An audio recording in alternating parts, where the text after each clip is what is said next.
zu-11.org. Recording by Moira Fogarty. The Art of War by Sun Tzu, translated by Lionel Giles.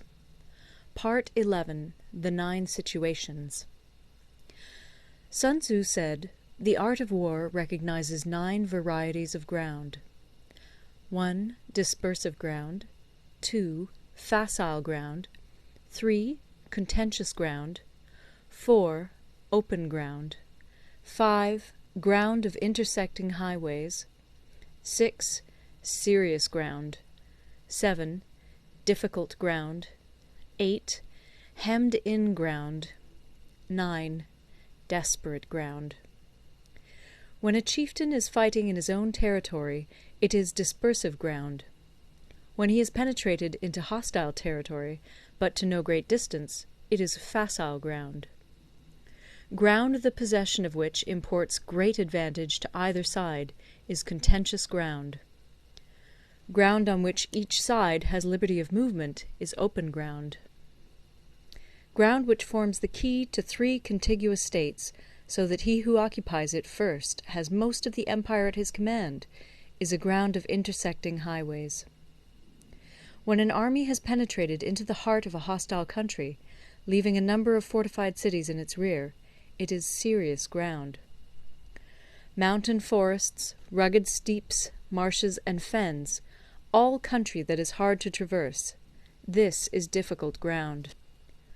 Ground which is reached through narrow gorges, and from which we can only retire by tortuous paths, so that a small number of the enemy would suffice to crush a large body of our men, this is hemmed-in ground. Ground on which we can only be saved from destruction by fighting without delay is desperate ground. On dispersive ground, therefore, fight not. On facile ground, halt not. On contentious ground, attack not. On open ground, do not try to block the enemy's way. On the ground of intersecting highways, join hands with your allies. On serious ground, gather in plunder. In difficult ground, keep steadily on the march. On hemmed-in ground, resort to stratagem. On desperate ground, fight. Those who were called skilful leaders of old knew how to drive a wedge between the enemy's front and rear, to prevent cooperation between his large and small divisions, to hinder the good troops from rescuing the bad, the officers from rallying their men. When the enemy's men were united, they managed to keep them in disorder. When it was to their advantage, they made a forward move. When otherwise, they stopped still. If asked how to cope with a great host of the enemy in orderly array, and on the point of marching to the attack, I should say, begin by seizing something which your opponent holds dear. Then he will be amenable to your will. Rapidity is the essence of war. Take advantage of the enemy's unreadiness. Make your way by unexpected routes, and attack unguarded spots. The following are the principles to be observed by an invading force. The further you penetrate into a country, the greater will be the solidarity of your troops, and thus the defenders will not prevail against you. Make forays in fertile country in order to supply your army with food. Carefully study the well-being of your men, and do not overtax them. Concentrate your energy and hoard your strength. Keep your army continually on the move, and devise unfathomable plans. Throw your soldiers into positions whence there is no escape, and they will prefer death to flight. If they will face death, there is nothing they may not achieve.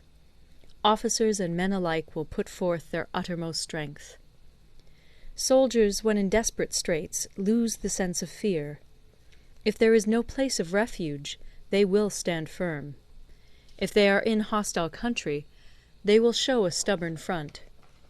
If there is no help for it, they will fight hard. Thus, without waiting to be marshalled, the soldiers will be constantly on the qui-vive.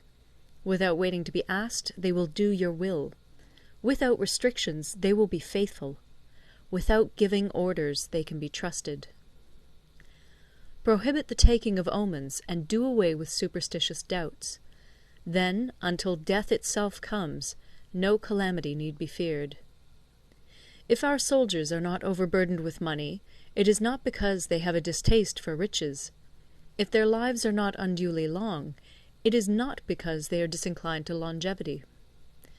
On the day they are ordered out to battle, your soldiers may weep, those sitting up bedewing their garments, and those lying down, letting the tears run down their cheeks. But let them once be brought to bay, and they will display the courage of a Chu or a Kui. The skilful tactician may be likened to the Shuai-jan. Now, the Shuai-jan is a snake that is found in the Ch'ung Mountains. Strike at its head, and you will be attacked by its tail. Strike at its tail, and you will be attacked by its head. Strike at the middle, and you will be attacked by head and tail both. Asked if an army can be made to imitate the Shuai-jan, I should answer yes. For the men of Wu and the men of Yue are enemies. Yet if they are crossing a river in the same boat, and are caught by a storm, they will come to each other's assistance, just as the left hand helps the right. Hence it is not enough to put one's trust in the tethering of horses and the burying of chariot wheels in the ground. The principle on which to manage an army is to set up one standard of courage, which all must reach. How to make the best of both strong and weak, that is a question involving the proper use of ground. Thus, the skilful general conducts his army just as though he were leading a single man, willy-nilly, by the hand. It is the business of a general to be quiet, and thus ensure secrecy, upright and just, and thus maintain order. He must be able to mystify his officers and men by false reports and appearances, and thus keep them in total ignorance. By altering his arrangements and changing his plans, he keeps the enemy without definite knowledge. By shifting his camp and taking circuitous routes, he prevents the enemy from anticipating his purpose. At the critical moment, the leader of an army acts like one who has climbed up a height and then kicks away the ladder behind him. He carries his men deep into hostile territory before he shows his hand. He burns his boats and breaks his cooking pots. Like a shepherd driving a flock of sheep, he drives his men this way and that, and nothing knows whither he is going. To muster his host and bring it into danger, this may be termed the business of the general. The different measures suited to the 9 varieties of ground, the expediency of aggressive or defensive tactics, and the fundamental laws of human nature, these are things that must most certainly be studied. When invading hostile territory, the general principle is that penetrating deeply brings cohesion.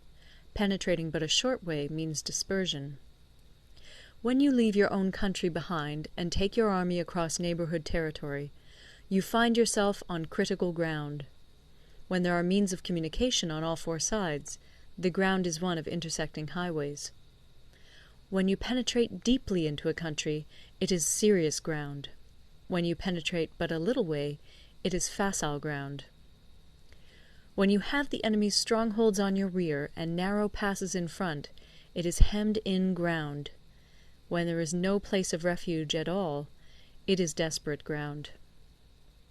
Therefore, on dispersive ground I would inspire my men with unity of purpose. On facile ground, I would see that there is close connection between all parts of my army. On contentious ground, I would hurry up my rear. On open ground, I would keep a vigilant eye on my defences. On ground of intersecting highways, I would consolidate my alliances.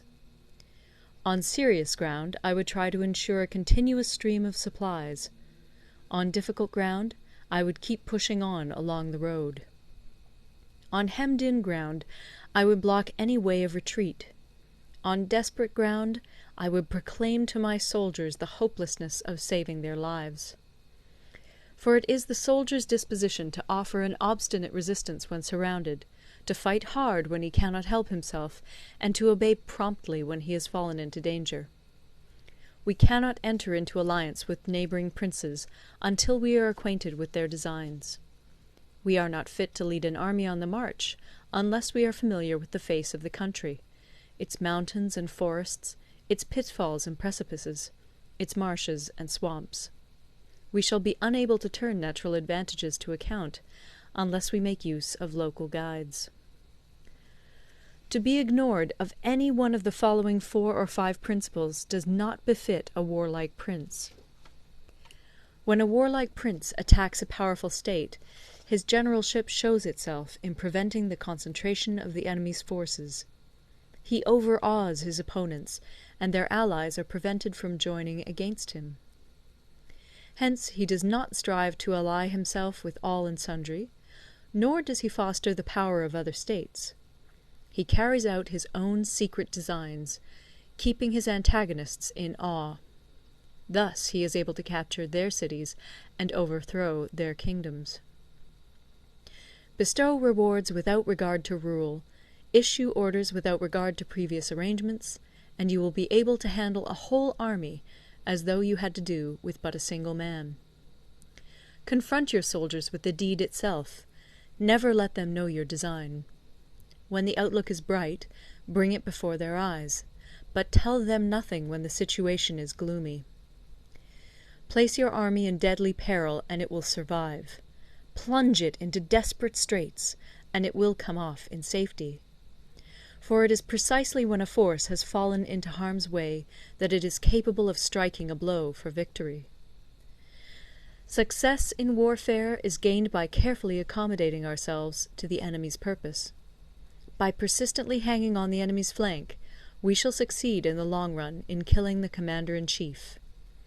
This is called ability to accomplish a thing by sheer cunning. On the day that you take up your command, block the frontier passes, destroy the official tallies, and stop the passage of all emissaries. Be stern in the council chamber, so that you may control the situation. If the enemy leaves the door open, you must rush in. Forestall your opponent by seizing what he holds dear, and subtly contrive to time his arrival on the ground. Walk in the path defined by rule, and accommodate yourself to the enemy until you can fight a decisive battle. At first, then, exhibit the coyness of a maiden, until the enemy gives you an opening. Afterwards emulate the rapidity of a running hare, and it will be too late for the enemy to oppose you. End of Part 11.